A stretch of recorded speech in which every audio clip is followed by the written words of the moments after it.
President Emmerson Mnangagwa is in a fix over who to choose as the new Zimbabwe Electoral Commission (ZEC) chairperson following Rita Makara's surprise resignation, with 7 legal minds being tipped for the high-pressure job. In terms of the Constitution, ZEC should be chaired by a senior lawyer who is a serving judge, a former judge, or someone who is qualified to be a judge. Presently, there are not many retired judges, which limits Mnangagwa's selection to serving judges and a few legal minds that are not on the bench. The president is under pressure to have his pick before synchronized polls, set for not later than July this year. At least 7 names are being bandied around, cutting across Supreme Court judges, High Court judges, prominent lawyers, and the academia. In the Supreme Court, Justices Elizabeth Kwanzaa and Chinwe Rabunu lead the pack. Also tipped for the position are High Court judges, George Chaish, Lois Matenda Moyo, and Priscilla Chigumba. The list also includes senior lawyer and University of Zimbabwe academic Emmanuel Magad, who is the current acting chair, and Gerald Mlachwa of Titan Law Chambers, son-in-law to Mnangagwa. Efforts by the Daily News to ascertain when the position would be filled were unsuccessful, as Mnangagwa's spokesperson George Shremba as well as his advisor Christopher Mutsvangwa were not taking calls. According to Section 238(1) of the Constitution, the chairperson of ZEC is appointed by the President after consultation with the Judicial Service Commission, (JSC), and the Committee on Standing Rules and Orders, (CSRO). Ideally, Mnangagwa should go for an independent and impartial candidate in order to achieve his vision of staging free and fair elections that would not produce a disputed outcome. What that would mean is that candidates with military background or connection may not be the most ideal for that role, notwithstanding the fact that they also have the constitutional right to occupy that office. Amid speculation that Makara's resignation was linked to the ouster of former President Robert Mugabe, who is believed to be a relative, Mnangagwa is seen appointing someone who is politically correct to enhance his chances of winning the forthcoming general elections. Of late, there have been rumors that ZANU-PF hawks were unhappy with Makara's continued leadership of the JSC, suggesting they could be fearful she might frustrate their desire to have a malleable chair. They do not anticipate much resistance to their bidding at the CSRO level because its chairperson is a perceived ally of Mnangagwa. The CSRO is chaired by the Speaker of Parliament, Jacob Mutanda, who is deputized by the President of the Senate, Edna Matsongwa. While Chaish and Bunu are deemed as politically correct, neutrals have Matenda Moyo on top of their list because she is viewed as nonpartisan.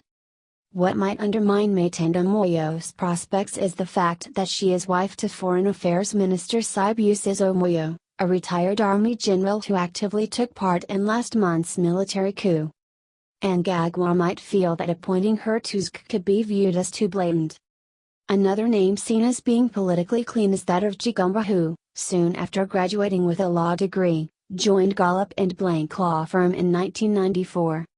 Observers see Magad as a rank outsider in the race because as an academic he is too independent for the liking of the powers that be. That Magad once taught at the Staff College for a long time might, however, endear him with the current leadership. United Kingdom-based political analyst and constitutional law expert Alex Magaza said the question of who takes over as substantive chairperson and how the replacement is chosen was a matter of great deal because it could have an important effect on the credibility of the electoral process. Magaza said it was curious that Makara's resignation came so soon after the dramatic change of government which saw Mugabe being forced to resign following an unprecedented military intervention and impeachment bid. He said Mnangagwa was in a fix over how to balance his personal political designs and the need to ensure the credibility of the forthcoming elections, which is fundamental to his administration's agenda for economic recovery and stability. Credible elections will confer legitimacy to the new administration, Magaza said, adding that the electoral process begins with the appointment of the head of the elections body. If it is skewed and partial, it will taint the electoral process before the actual elections are even held. It is therefore important, at the outset, to ensure that the appointment of this chair is not only in accordance with the Constitution, but that it is also qualitatively fair, transparent and credible. Whoever is chosen must be someone whose name, stature and experience inspire confidence among the electoral players, he said. Another political analyst, Maxwell Songweem, said given the significance of the elections to Mnangagwa and his new government, it was most improbable that he will stay clear of political consideration in his judgment on the matter. People like Bunyu who are known to be linked to Ed politically will likely be picked, Songweem speculated. The questions many should be asking is, why Makara had to resign now when civil society and opposition have been calling for her resignation since, but she never stepped down. Is it not that she belonged to a wrong political basket? Low cost has to secure this election by all means, and hence hiring a politically correct person is what Ed needs to minimize the party and regime's use of violence. A politically correct person will do the magic around the figures, which will not require use of a lot of violence to secure the vote. Makara, who is also a judge of the Supreme Court and chairperson of the ZEC, stepped down in December last year for as yet unclear reasons.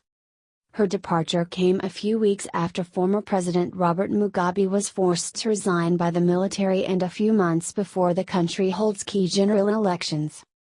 Unless the new head is drawn from the current crop of ZEC commissioners, the elections body could once again be headed by a newcomer with little or no experience in running elections. Makara's lack of experience in the 2013 polls was palpable, and it meant she had to rely on old hands such as Tabewa Mudid and Joyce Kaysmb, whose impartiality was questioned by the opposition.